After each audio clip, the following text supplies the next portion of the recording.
শহর থেকে গ্রামে মামার বাড়িতে যাচ্ছি বেড়াতে। একাই যাচ্ছি। এখানেই আমার বেড়ে ওঠা, আমার শৈশব। হাঁটতে হাঁটতে হাজারো স্মৃতি মনে পড়ে গেল। ঘড়িতে তাকিয়ে দেখলাম রাত প্রায় 12টা। গ্রামে 8টা মানে অনেক রাত। হাঁটার পথে একটা মাঠ পড়ে। মাঠের মধ্যখানে একটা বিশাল বটগাছ। শৈশবই ছিল, এখন আছে কিনা নিশ্চিত হতে পারলাম না যতক্ষণ না দেখছি গাছটাকে। বটগাছটাকে নিয়ে অনেক অলৌকিক কাহিনী আছে, পরে সময় হলে বলা যাবে। শৈশব আমার চোখের সামনে একটা মেয়েকে দেখেছিলাম এই বটগাছটায় ফাঁস দিয়ে ঝুলে থাকতে। একটু হাঁটার পরে মাঠটা দেখলাম, আর দেখলাম মাঠের মাঝে থাকা বটগাছটা চাঁদের আলোয় নিজেকে অলৌকিকভাবে সাজিয়েছে। ভয়ে ভয়ে হাঁটতে লাগলাম। এই গাছটাকে পাশ কাটিয়ে মাঠটা বের হলে কিছুটা দূরে আমার মামার বাড়ি। বড় হয়েছি, তবু এই গাছটার ভয়ে মনকে কাবু করে নিচ্ছে।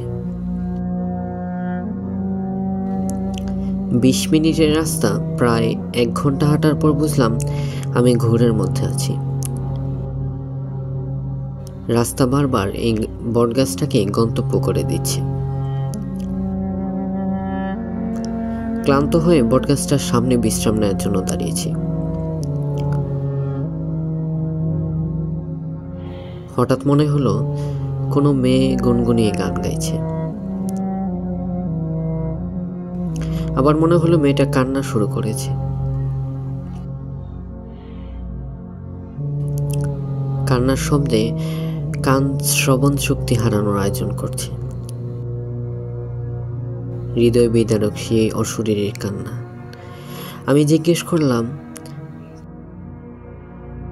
কে কে তুমি? কাঁদছো কেন?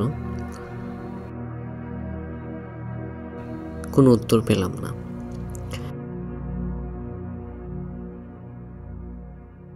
কান্না বন্ধ হলো, তবে এই নিশ্চুপতা মনে আরো ভয় ঢুকিয়ে দিল। চারিদিকে জ্যোৎস্নার আলো,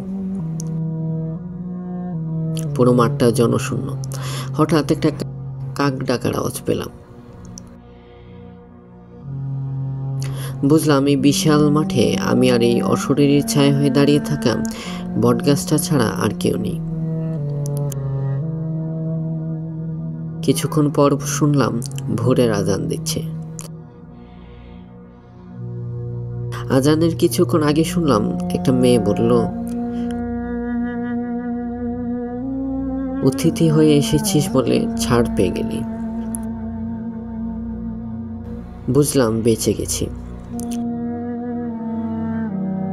দ্রুত পায়ে মাঠ ত্যাগ করে ভোরের ট্রেন ধরে বাড়ির উদ্দেশ্যে রওনা দিলাম।